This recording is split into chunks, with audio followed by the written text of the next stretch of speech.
Perfectly excellent.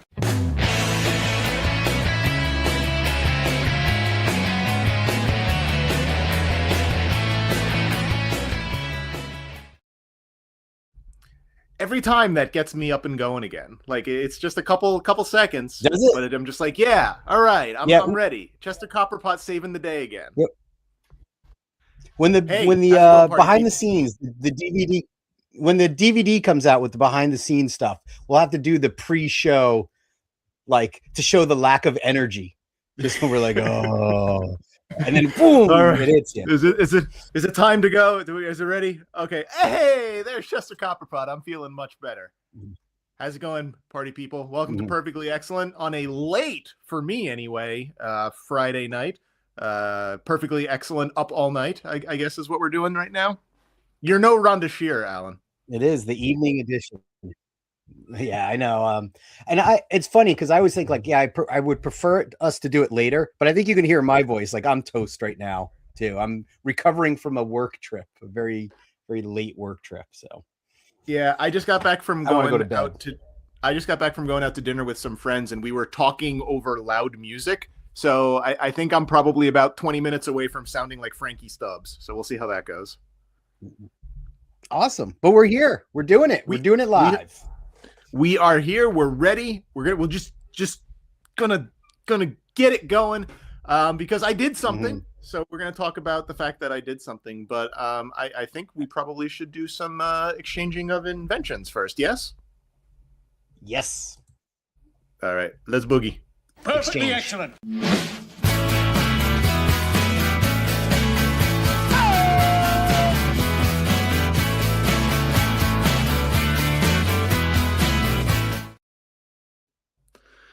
All right, it's me first. So, because later when we talk about the toy show, I'll be showing some vintagey things that I bought. I figured I'll do something modern today.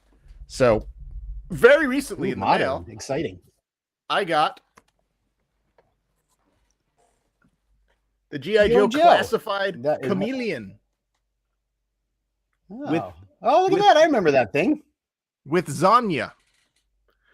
Don't remember that thing. Don't remember her. I don't know who Zanya is. She's there. She's gone. Zanya has left the building. Zanya's going on eBay. The only thing that I cared about was the chameleon because Zartan needs his chameleon. Yeah. And I think this looks great. I was actually a little disappointed with the design of it when I first saw pictures of it, and even when I first got it in hand. But as soon as I put Zartan on it, I thought it looked awesome, and I'm very happy about it. Yeah. I have a feeling Zanya is related to Zartan due to the fact that their whole family's names start with the letter Z. I actually think that she's his daughter in like the comic books or something like that. But again, it's not a figure that I really know much about or anything. So I'm gonna get rid of that. I don't need that figure just to have. I needed Zartan's vehicle. It always seemed weird to me that Zartan didn't come with one of those like he did in the vintage line. But I got my chameleon. Zartan's got a place to sit now, and all is right in the world. Is that sitting? Is that what he's doing? Looks like it's more like. I don't know what he's actually doing. It's sitting adjacent. It is sitting adjacent. Yes, I'll give him that. Cool. Awesome. And it doesn't look like it's a giant vehicle or anything. So no, it's not too bad. Not too bad at all.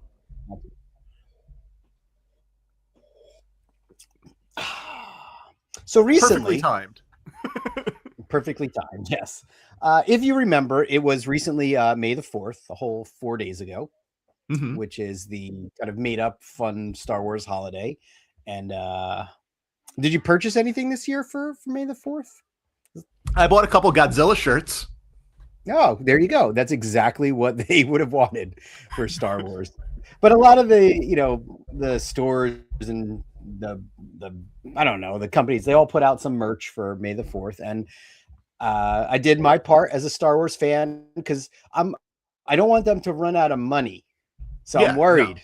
So I try to support them, every opportunity. Yeah. So this May the 4th GoFundMe, I contributed, and I've got a couple things here that arrived. All right. What do you got? First up, I'm really, really psyched about these guys. These are the BDX droids from the Droid Factory, Walt Disney World and Disneyland. Also soon to be featured in the Mandalorian and Grogu full-length feature film. Because these are just really cool droids. You know, again, not crazy about the scale because it's not 1/12, but I love these guys. They're so cool to watch them walking around when you see them in the parks.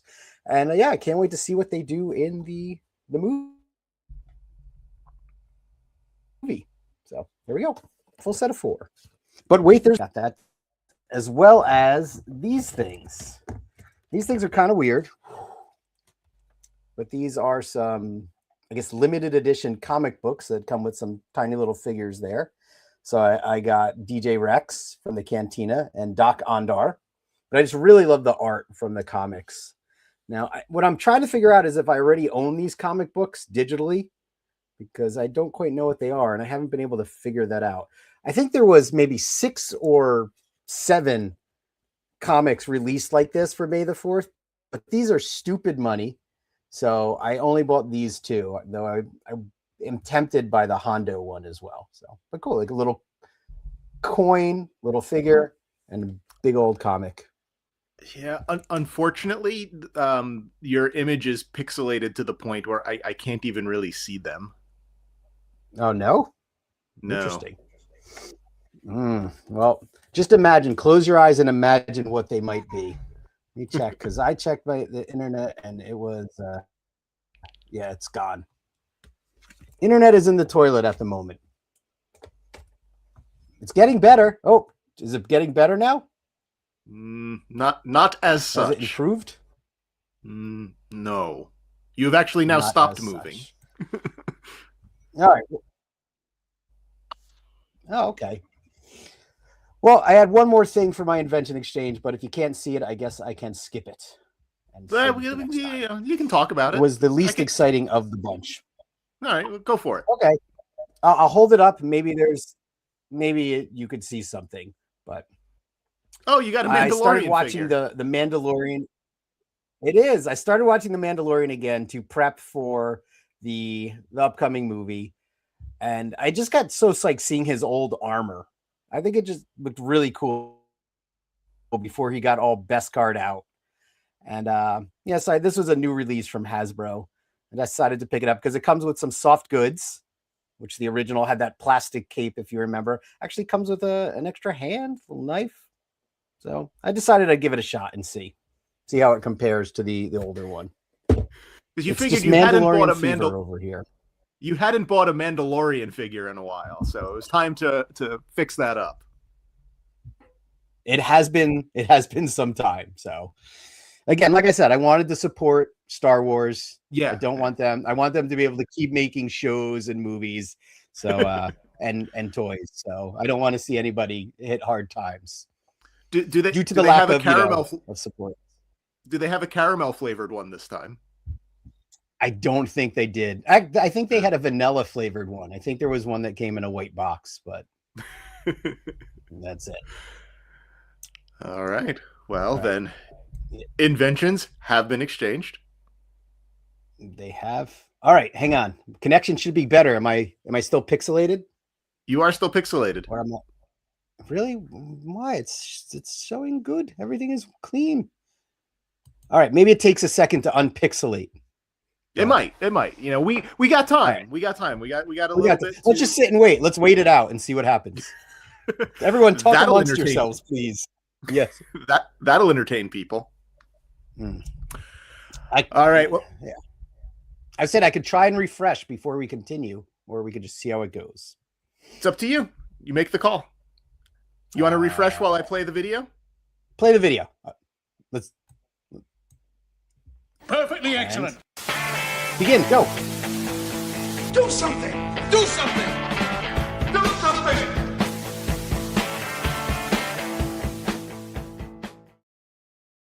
We're going to do something. That's for sure. Well, I did something. Alan was not able to do something, and Alan has now vanished.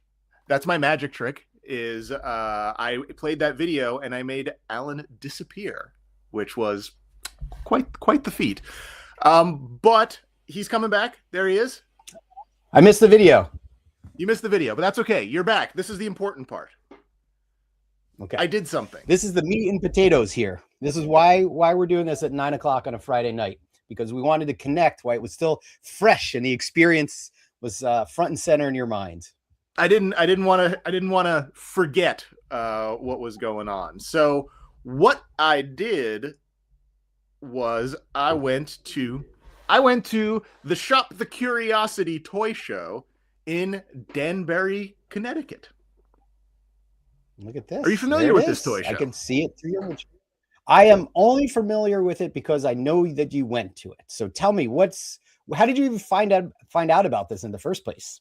So I follow a few toy people on Instagram, as one does. One of them is a collector and dealer who goes under the name VHS Crypt, and he had posted that he was going to be at this show, and that intrigued me because he's one of those people that does shows in the Midwest a lot, like those really crazy ones that you see in like Ohio and Indiana and Chicago and like that sort of thing. Got it. Like he was going to be at the show as a vendor or as a guest? As a vendor. Okay, cool. So he's making the trek from the Midwest. Got it. Yeah, he's from the Pittsburgh area. So since he posted that he was going to be there, that intrigued me, and I messaged him and I said, hey, it's about 2 hours away from me. Like, is it a big show? Like, I don't really know anything about it. Like, I'm here, like, you posting about this is the first time I've heard about it. And he said, well, it's not that it's a big show. It's just that it's an incredible show and that you should absolutely go to it. So okay, I was intrigued. Size matters not, right?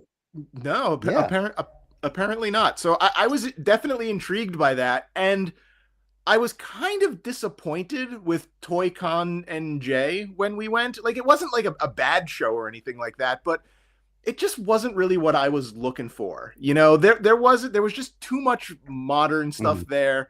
And I wanted to just kind of do a little bit more digging. And I was looking for a different caliber of vendor. And it seemed that this would be that caliber of vendors would be there. Can you describe the caliber of vendor that you're looking for? We'll get to that. So the other thing that I decided to do was, like, I wanted to do the early bird, which is, I never ever do the early bird stuff when we go to any of these shows. And part of it was to, like, I wanted to kind of be in there early, maybe get first crack at things. Perhaps it would be a little less crowded so I could, like, take some more pictures and kind of walk around, maybe take some videos. But honestly, I mostly just wanted to think these are all the perks of the early bird. Yeah. I think you just named all of the early bird perks right there. I did not, because the main reason that I wanted to do it was I wanted to get in and out a little earlier, because that was the same day as the Kentucky Derby, which my wife is a really big fan of. So I wanted to make sure that I got home in time to watch the Derby with her. So that was the main reason I went. But the other stuff was just kind of a bonus.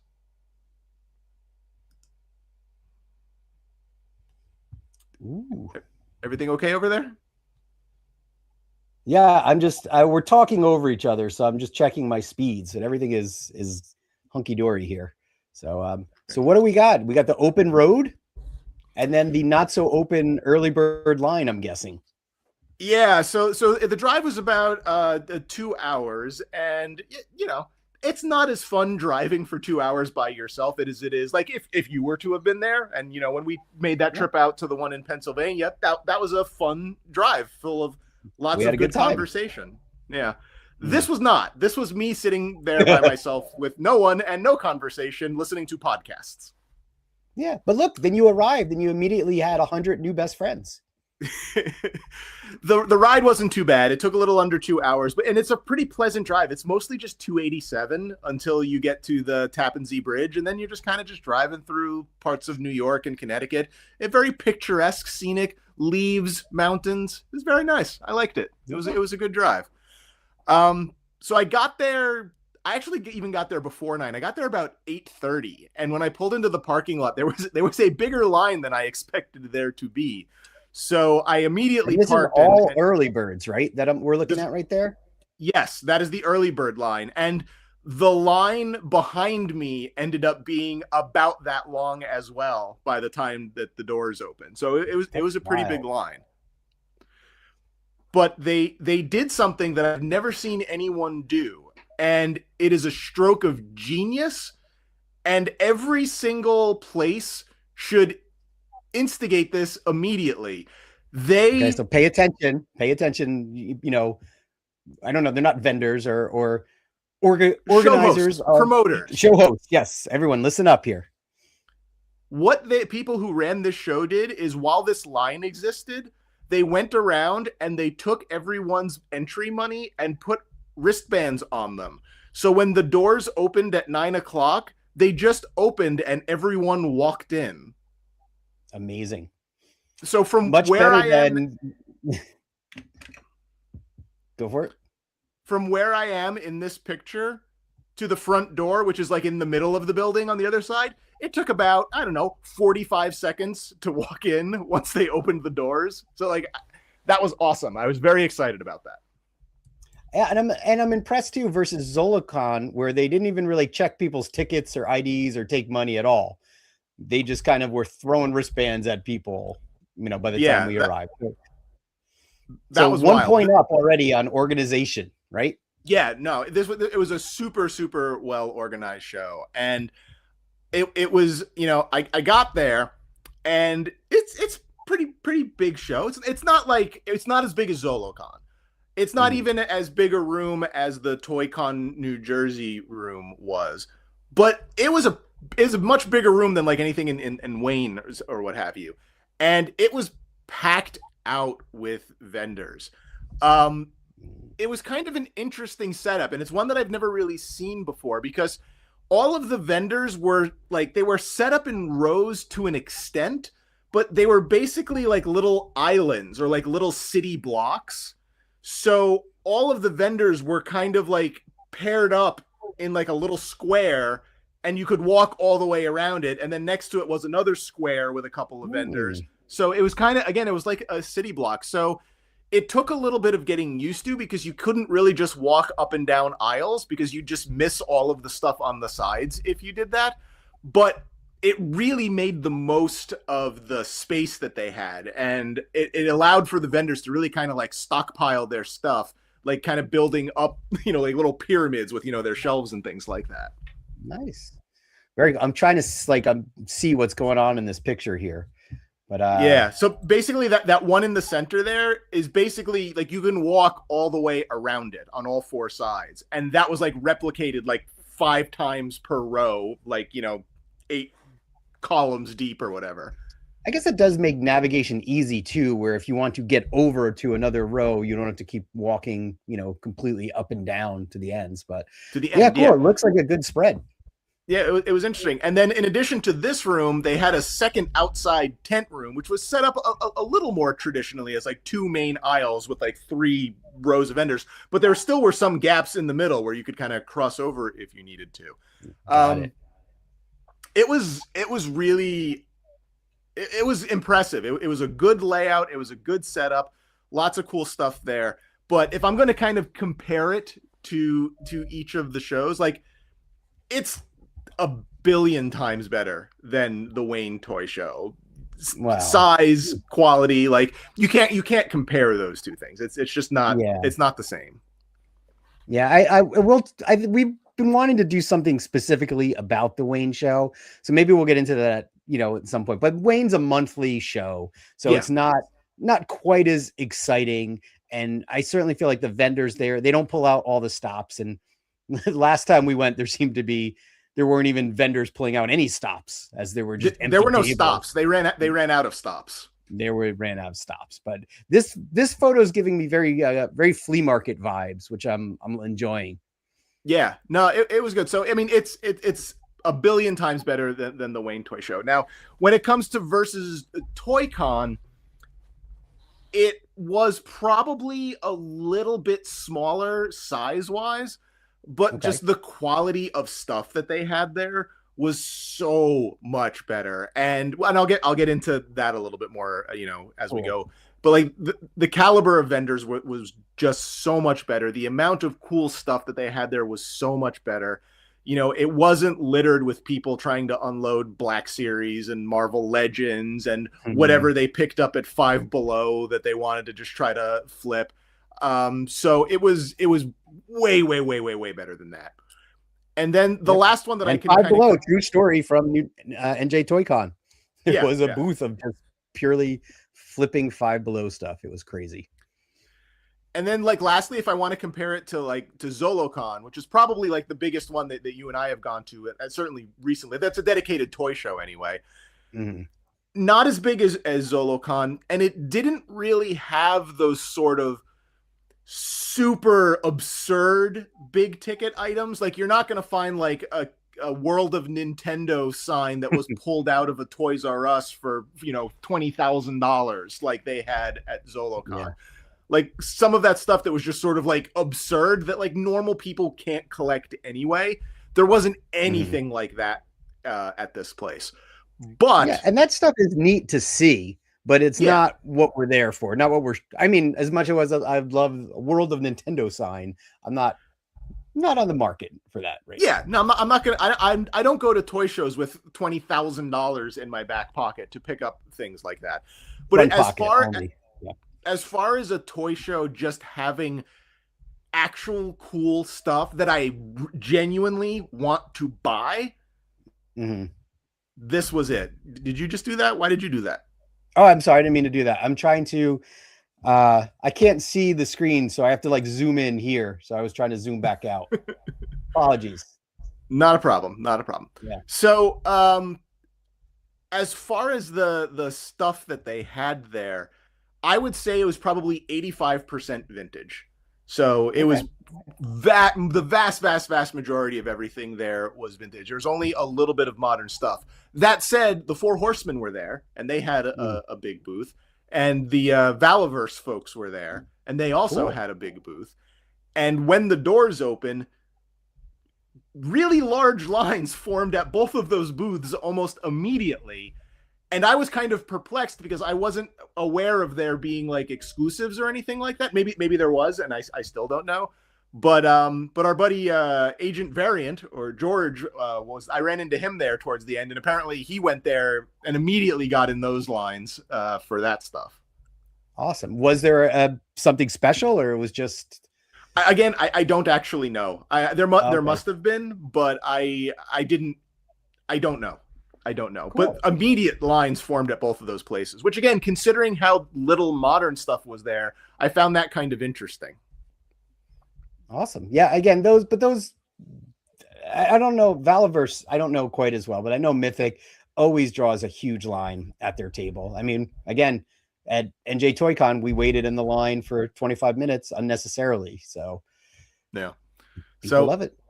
Yeah. But there was really, really cool stuff there. Just like every single booth had awesome stuff, you know, lots of like Star Wars figures, loose and carded, you know, lots of Turtles figures, like weird stuff like that Turtles bowling alley that's up top there. Intriguing. Yeah, you know, I think I showed you like this picture or whatever. There was like, or maybe you saw it in the video, you know, there's like Battlestar Galactica stuff, Brave Star stuff. You know, like lots and lots of GoBots. And man, I'm telling you, carded GoBots are turning into one of those things where I look at them and I start like, they start stressing me out because like I want to get them because I want really nice figures for some of these. But then I'm looking at this art and I'm just like, do I really want to start becoming a mint on card collector? I really don't. But it's tough to go back because you've opened a lot of mint on card things already. I have done that, but they had a bunch of GoBots and Transformers and stuff like that there. Awesome. I saw a lot of Wheeled Warriors, which again aren't things that you see a ton of at most toy shows. So it was really cool seeing those. And then, you know, like lots and lots of muscles and battle beasts. Like I've never seen so many battle beasts. About $225 for that set. That seems very high for that, but that's cool to see. Yeah, I don't think I've ever seen that at a toy show. But cool. Yeah, muscles seem to be like the afterthought on some tables, especially at Wayne Toy Show. There's like the one guy who has like a little muscle bin. But Yeah. this is really cool. Yeah, but there was lots of them, and that wasn't the only like boxed one, and that actually isn't a bad price for it. That's kind of what they seem to be going for. Like, really? When they're complete, because I was looking around $80 and I didn't pull the trigger on it last time. It's a matter of them being complete and correct, because it's very easy to find a box and just throw a bunch of muscles in it. But there's 4 numbered boxes, and they each come with very specific muscles. Interesting. Okay. So cool. Therein lies the challenge of finding a box that actually has the right stuff in it. Got it. Well, very cool. It's cool to see them get some prominence here at the toy show. Yeah, it's good stuff. And like, this is just the stuff that's on tables. You start walking around and there's like these giant Starbird. Yeah, there's play sets, there's Starbird, you got the Voltron Castle of Lions, the Star Wars Land of the Jawas. You're walking around, it's like, oh look, it's the Crystar Castle, which is again not something that I'm interested in, but like you never see that kind of stuff kicking around. And look, I even see that he's got the Star Wars blaster there along with Han Solo's blaster. I wonder what he was asking for that out of box. I'm not sure. I did not check on that one, but there's Snake Mountains, Shogun Warriors kicking around. Like I saw this a couple of times. This is a Dungeons and Dragons playset, which is not really my bag, but every time I see this thing, I'm just like, this thing's cool looking. And it's funny. I look at this and I always just think like, man, I'm surprised like Alan doesn't try to grab something like this for pictures or whatnot, because I've never even seen that before. Yeah, that looks wild. It's super photogenic, but I saw a couple of those and I just thought those were really, really cool. And then, walking around, just like lots of weird stuff. Ooh, very cool. Got some video games. Don't think I wasn't tempted by all of this in-box ColecoVision stuff, because as you know, ColecoVision was like my first system, and that's the stuff that I tend to be most nostalgic about. But yeah, seeing all of that was cool. Like I never see ColecoVision stuff like this at shows. They had issues in Nintendo Power there, a boxed NES Advantage. Like I couldn't even tell you. I don't think I've seen one of those since like 1988. I'm jealous. This is the stuff that I'm hoping, not that I want to buy, but I want to see at shows. So very cool. And then just there was probably at least half a dozen people that were there just with games, just piles and piles and piles of games on their tables. That makes me happy to see. Very, very cool. And you're kind, and you did say like, let me know if you want something, but I need to be in on the shopping experience. I appreciate the offer though. This looks great. Yeah. And then walking around just like weird stuff. Like, I don't know if do you remember Spytek? Vaguely. Yeah. Very cool. I could like, my brother had some of this stuff, like, just like pretend spy gear for kids. I remember they had the mirrors on the sides of them. Yeah. And you can kind of like glance over and see behind you a little bit. Yeah. Which again, when you wear glasses, that doesn't work out so well for you. But I haven't seen a Spytek thing again since I was a child. So and was that the asking price, $29.99, or was it the original price? No, I think it was, because I just don't think there's like a big market for it necessarily. So, but look like, how covert you could be and spy on the kid behind you doing. I don't know what that kid is doing in the back there. He's just chilling out. Yeah.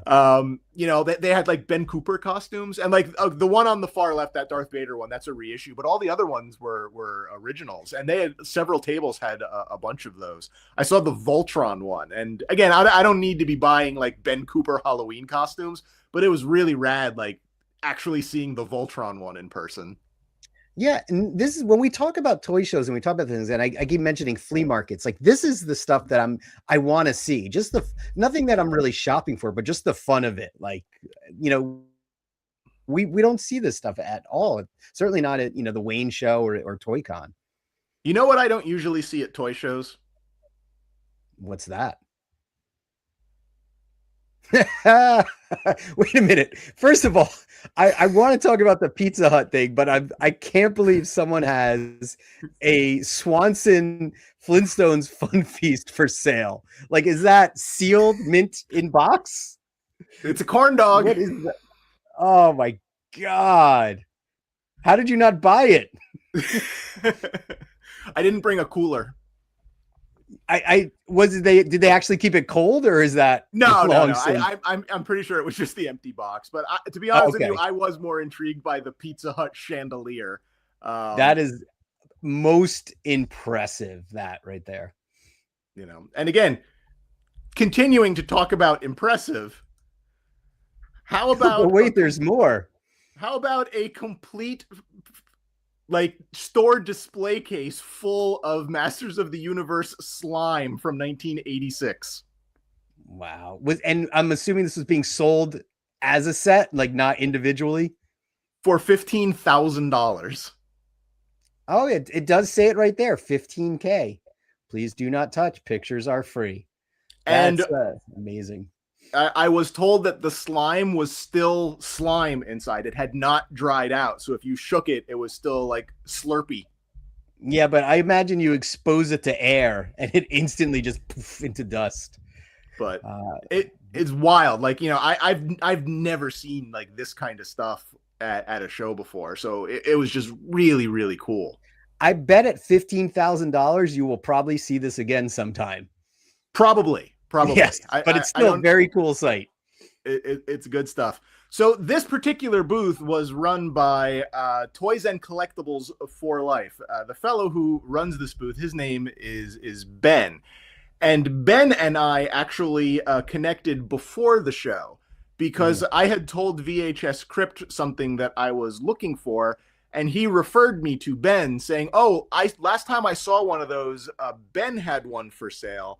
And this is his local show, so he's probably going to be there. You might want to reach out to him. And it was about $15,000 worth of slime. It was not. Oh, okay. It was the LJN Voltron sword, which he did not have. He had sold that. But I told him some of the other things that I was looking for, and a few days later, he had gotten an offer locally to go pick up a lot of stuff, and one of the items that I was looking for was part of it. So he messaged me and put it aside for me. And when I got there, I said hi to Ben. And I got, oh, you're gone. Hang on. Got to put you back. Oh, I'm huge. I got my Skeletor sword. Oh my gosh. What is this thing? What is this from? It was just like a playset piece. So yeah, I had this when I was a kid. It's basically, so this comes in a set with a bunch of stuff, which I don't remember having it. It had like a Skeletor mask, and I had the shield. I remember the shield that had Skeletor's face on it. It had like the little like codpiece thing that he wears, and it had like a Havoc staff. Yes. I don't remember anything except the sword and the shield. But me and my brother Justin, we used to fight with these all the time, and I've been on the hunt. I don't need the whole thing. I don't want the whole set because I don't remember having the whole set. No I codpiece. wanted this sword so bad. Look at that. And he just happened to come across one. That's great. Thank you to Ben. Toys and Collectibles for Life. I highly recommend them. What are you going to do with this now? I'm going to put it on a shelf. Okay. Because that's what I do. Careful there with that sword. I put things on shelves. Very cool. Go Ben. Shall I go into my other pickups? Or do you have any questions about the other stuff? No, I mean, it looked like a really fun time based on the photos that you had. Like a nice assortment of just, vintage and random, which I think you're going down that path and you're kind of leading me more and more down there just to see the crazy nostalgia. So that's super, super cool. But yeah, let's see what else,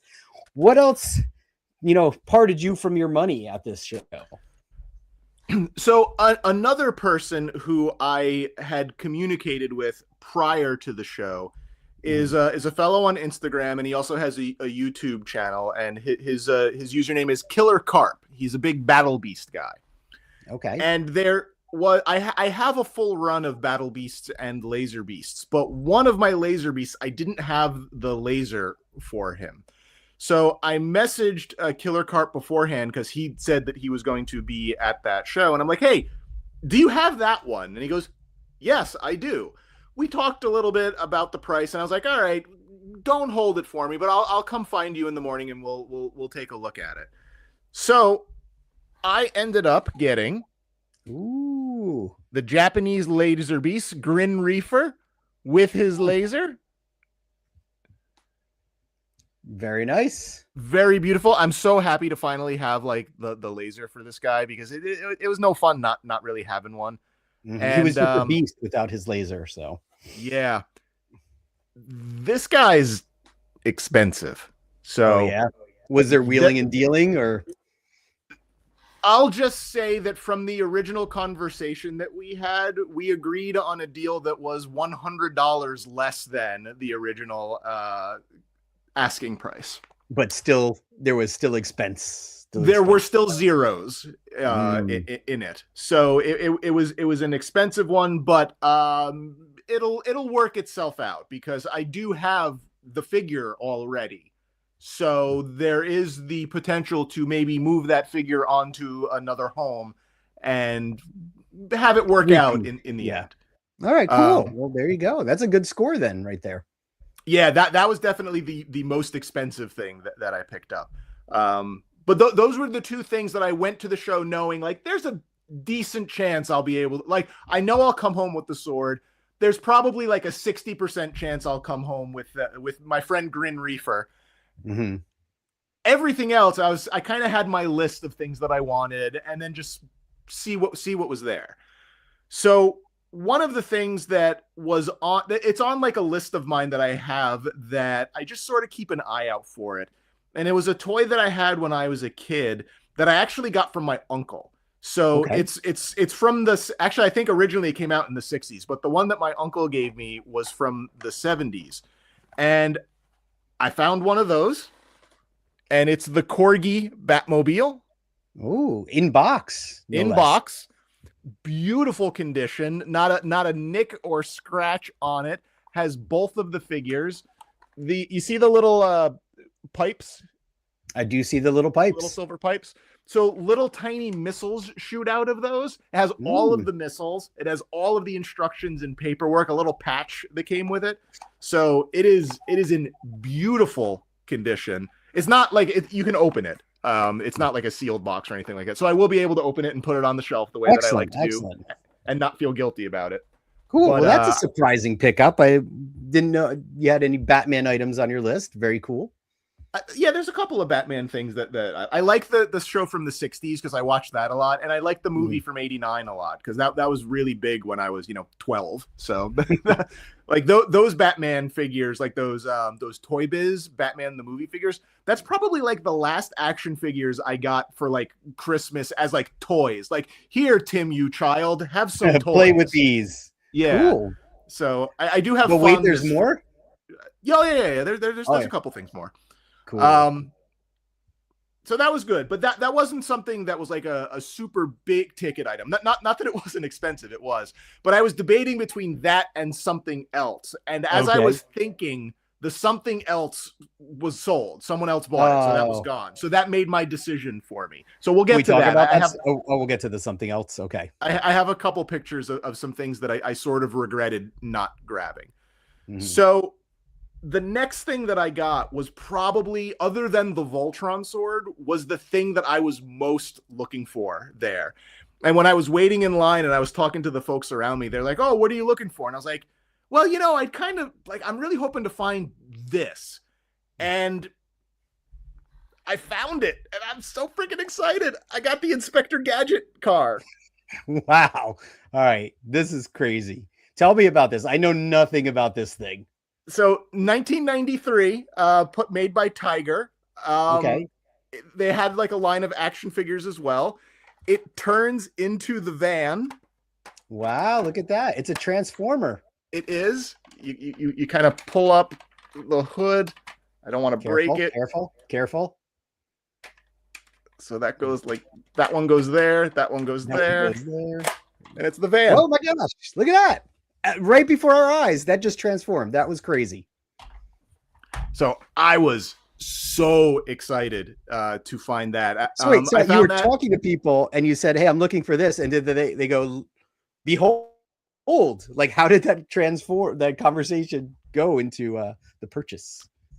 Well, that was just online when I was talking about it, and then I did a couple laps, like quick laps. Basically, I got in there and I immediately walked around as fast as I could to see if anyone had the Voltron sword, because that thing's huge. Okay. You're going to see that from a mile away.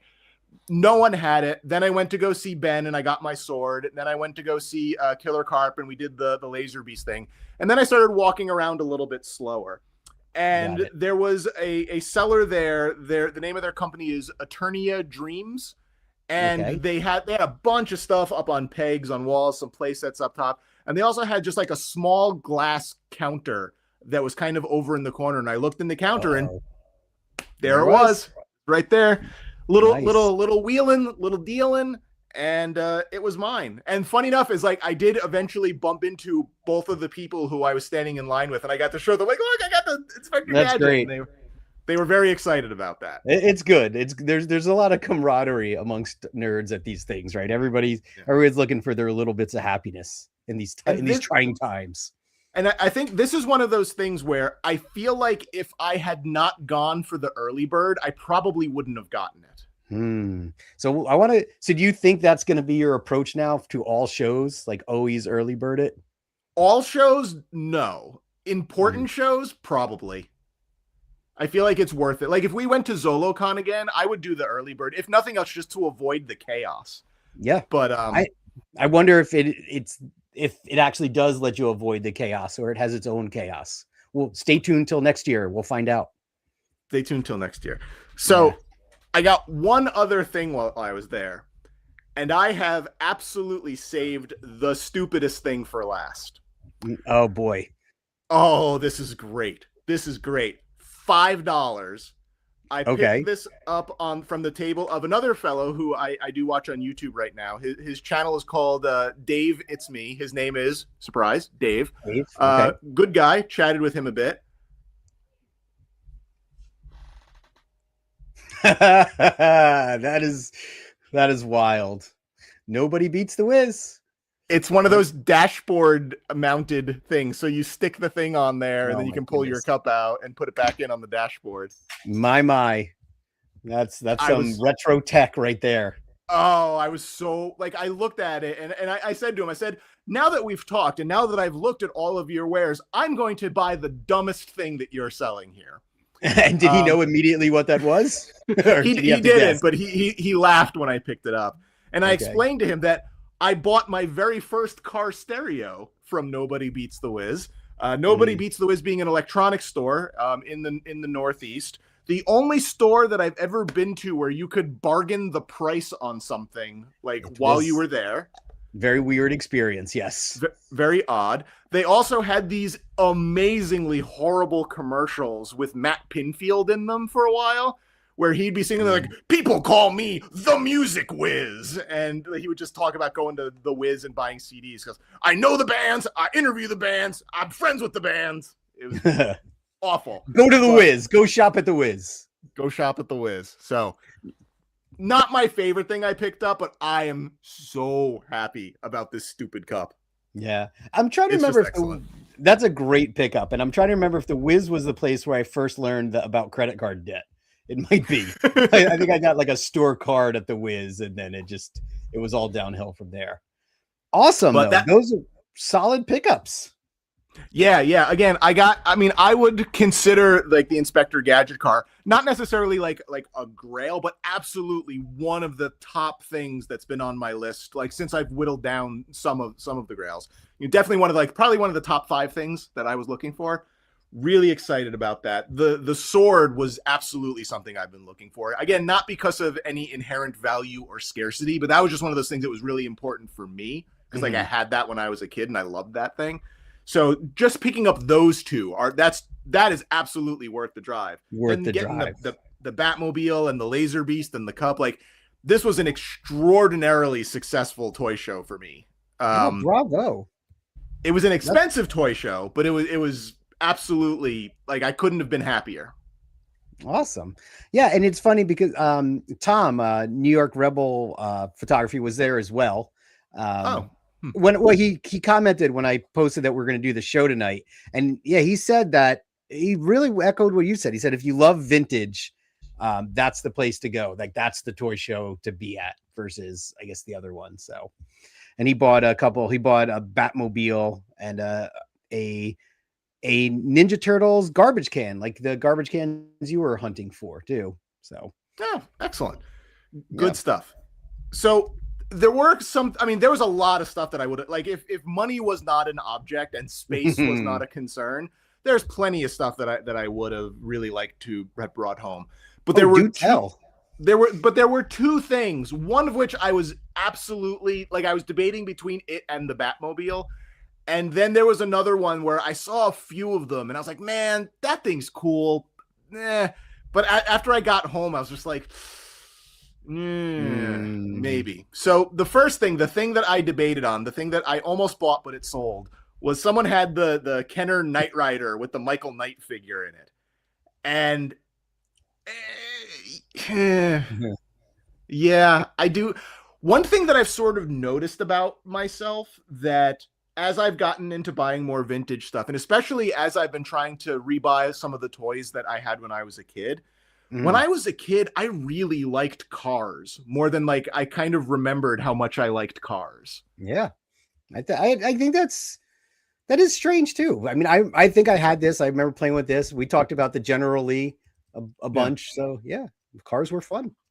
You know, when cars were characters, I loved that. And you know, in the 80s, cars were just kind of more interesting looking, I guess, than they are now. So I'm sure that has a lot to do with it. But like, I was really debating about this. He wanted $120 for it.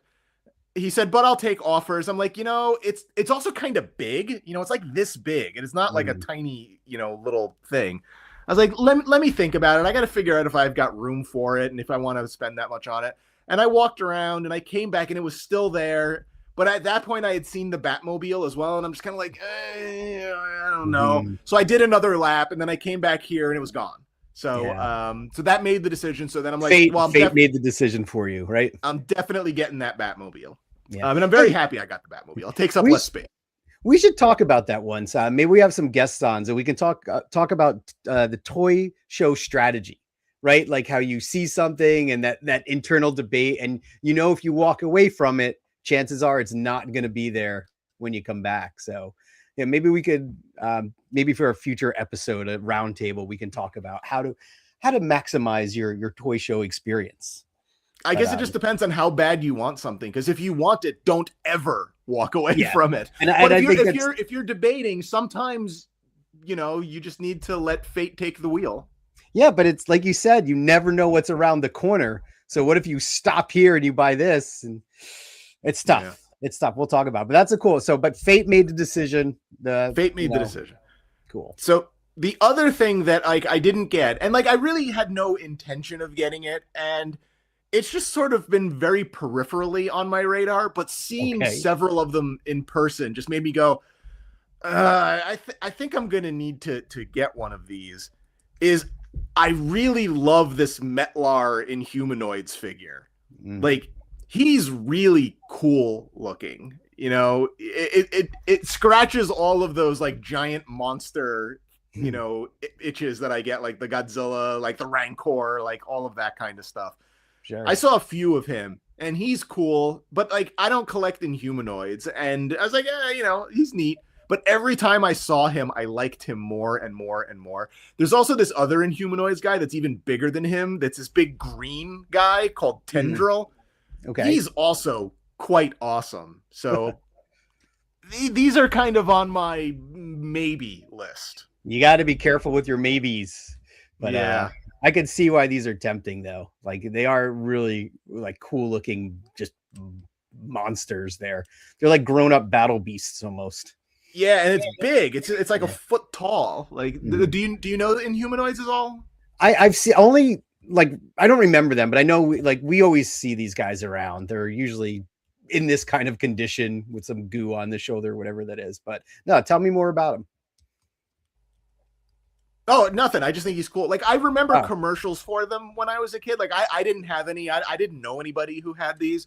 I mostly just remember seeing them on TV sometimes. But again, seeing him in person, he's just a big, impressive toy. Like, I like him. And I I think he's going on the list. I like you. You're good. I like you. You're going to come home with me one of these days, but May 2nd was not that day. What was the asking price for this guy? Do you know? I didn't even ask. You didn't even ask? No. Looking around on eBay, it seems like a complete one that's not broken. 150 to 200. So like expensive, but not like stupid. Awesome. Cool. But wait, there's more? No, that's it. Those are the only two things that I like really considered and was just kind of like, everything else was just like really just fun to see. Like even around him, like all of those, like that's a line underneath him called Extreme Dinosaurs, which are about the size of like street sharks, but there's these dinosaurs with just these guns and swords and things like that.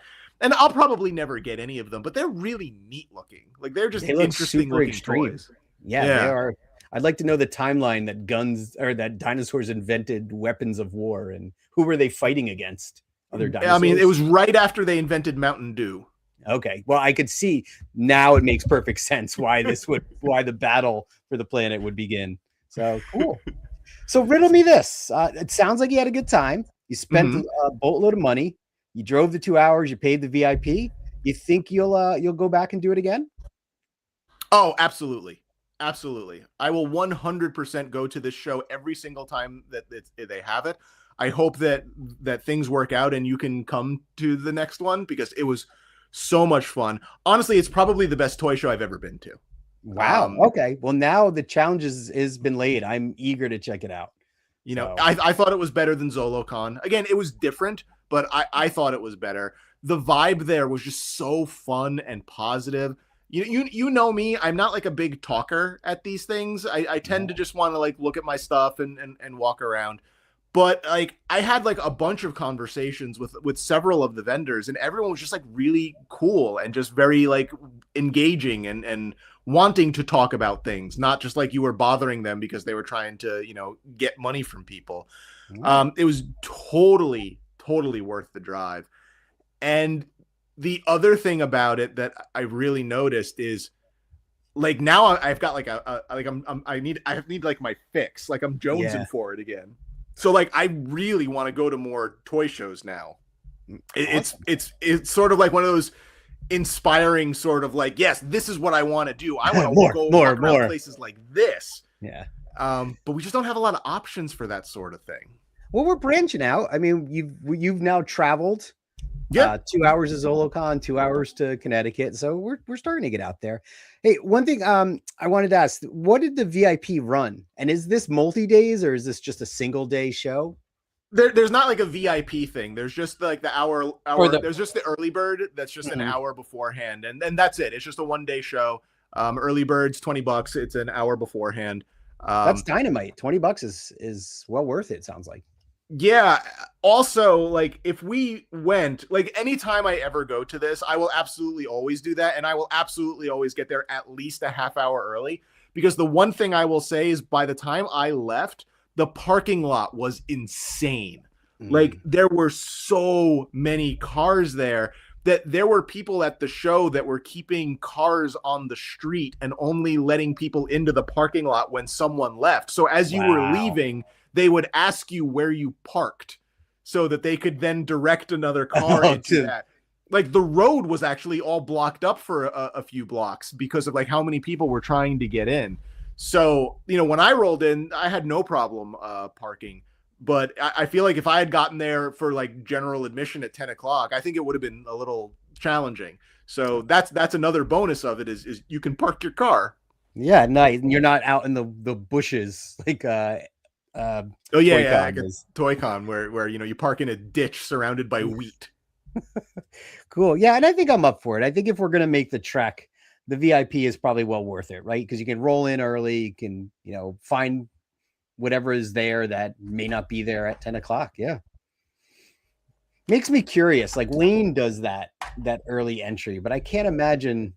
That's laughable though. Yeah, that makes a big deal. But ToyCon does it as well, but it's not something we've ever really considered before. But it sounds like if we're going to travel, it's just part of the trip, right? Yeah. And again, it felt worth it to me because again, one, I really did want to get like a good look at it, and it definitely got much more crowded when general admission started. Don't get me wrong, there was a lot of people there for early bird, so it's not like I walked in and like had the place to myself or anything like that. But things definitely picked up once general admission started, and it was like I was done by noon, which was also really nice because like I got home by like 2:30 or something like that, and had I not stopped and gotten lunch on the way home, I would have been home even quicker than that. So it was just a good day, easy drive, incredible show, great people, great toys. Just I couldn't be happier about it. Like I wish I could go back tomorrow. All right, well, 2 thumbs up, and I guess it's a once a year thing though, unfortunately, huh? That they do it. I think so. I'm not really sure. This is the 5th one that they've had. They also seem to have like smaller, like Wayne Toy Show sort of ones that they call like the Shop the Curiosity flea market that they have every so often. I don't know that I would go all the way up there for something small like that. But yeah, I think it's once a year. Regardless, I will go every single time they have it. It was incredible. I wish there was more, like there's a show in like the Pittsburgh area this weekend called Toy Palooza that has like similar type vendors there. And again, you're getting closer to like the Ohio crew. So there's a lot of those Midwest folks that come to that. There's like the Hoosier Collecticon in Indiana that like I kind of got my eye on. There's the Great Ohio Toy Show that I kind of got my eye on. It's like, but these are all like 6, 8, 10 hours away. And it's just their commitments. Yeah. Like, are we really in striking distance of these? I don't really know. Like, could you sit in a car with me for 10 hours? Twice? I guess we could live stream and see where it all falls apart. But it's awesome. Yeah, I hope to join you next time, like next year when it rolls around. I just wasn't able to make it to this trip. And is there anything coming up locally next that's on the Do Something radar? The next thing that I'm aware of that we could have a shot at, I probably think is another one that you may not be able to come to. I'm not positive if I'm going to go to it because it's on Father's Day, conveniently enough. It's down in South Jersey. I think it's called like the Mullica Hill Toy Show, and that looks okay. That's about 2 hours from me. It's probably about like an hour 40 from you. Okay. It's something I'm considering just because like there's not really a whole lot else there. But the next big one that we had talked about going to is in September, and that is RetroCon in Pennsylvania. So I think that's the next big one that we have on our radar. But extremely inconveniently, that's on a Saturday. The Friday before it, Plosives are playing in Philadelphia. So I'm going to have to go drive to Philadelphia to see the Plosives, get home at like 2:00 in the morning, and then we'll go to RetroCon. So I'm very hopeful you'll be able to drive that one. Yeah, I definitely will have a car by then, so I don't see that being an issue. Cool. Yeah. So, Too Many Games is coming up, but I think you said you're probably going to sit that one out. So that's in June. It's another like 2-hour ride. I don't know if it's in Philly exactly. I got to look it up, but it's got a pricey ticket on that one. And not even the VIP. I think it was like $65 for a single day. Wow. Apparently they have got a lot of shenanigans going on. I don't know if said shenanigans is worth the extra admission, but we'll see. I wouldn't say I'm out, but I mean, that's a lot of money to just kind of walk around and hope that maybe I can find a copy of Adventures of Lolo. Yeah. Yeah, I haven't bought my ticket yet, so we'll discuss. All right. I got to do that soon. Cool. We shall see what happens. Good times. Thanks for bringing back photos and memories and tall tales of everything that Shop the Curiosity holds. Sounds very, very curious. Yeah. Curious place. It was great. And like my biggest regret out of all of it is I didn't buy one of the t-shirts. No, really? So they have their own merch. They had a t-shirt with the Scare Glow guy on it. So I think I'm gonna have to mail order one of those because that's how much I liked it. I want to buy the shirt. It's got the t-shirt seal of approval, which is like top marks coming from you. So that's awesome. Yeah. Cool. Well, that was a good Do Something. You did it. Yeah. So I believe the next thing on our docket for Perfectly Excellent, like we can kind of go one of two ways, because Okay. The Mandalorian's coming out. Indeed. The Mandalorian Grogu, the movie, and we had discussed like definitely the week after we go see that, we'll do like a recap show about that, you know, with our opinions. And we had talked about maybe doing like a pre one of those, talking about it a little bit. But we're also kind of due for a rewind club. Yes. So maybe we do the rewind club next, and if there's time, we'll chat a little bit about what we're hoping for. Okay, that sounds like a game plan. So for all of those watching who want to join in on the Rewind Club, we will be watching the 1989 cinematic masterpiece, UHF, one of my all-time favorite movies that somehow Alan has apparently only seen once. I've only seen once, which is crazy, because this seems like something that I should know by heart by now. So I'm excited to give it a rewatch, especially after our previous rewinds have kind of failed the test of time. Yeah. Again, when I pick a rewind club, I'm picking something hoping that Alan is going to love it. And when Alan picks it, he seems to want to make me want to hurt people. Apologies. I'll have to better screen the movies, you know, or better screen my memories of the movies, because I liked Howard the Duck. I liked Krull. I don't know. Time has not been kind to either of those. No, time has not been kind to those. But no. I watch UHF regularly, and I still adore every single second of that movie. So I'm very curious to see how you feel about it, because I imagine the one time you saw it was probably ages ago, right? Yeah, and the only thing I remember is like drinking from the fire hose, I think, is like the one thing.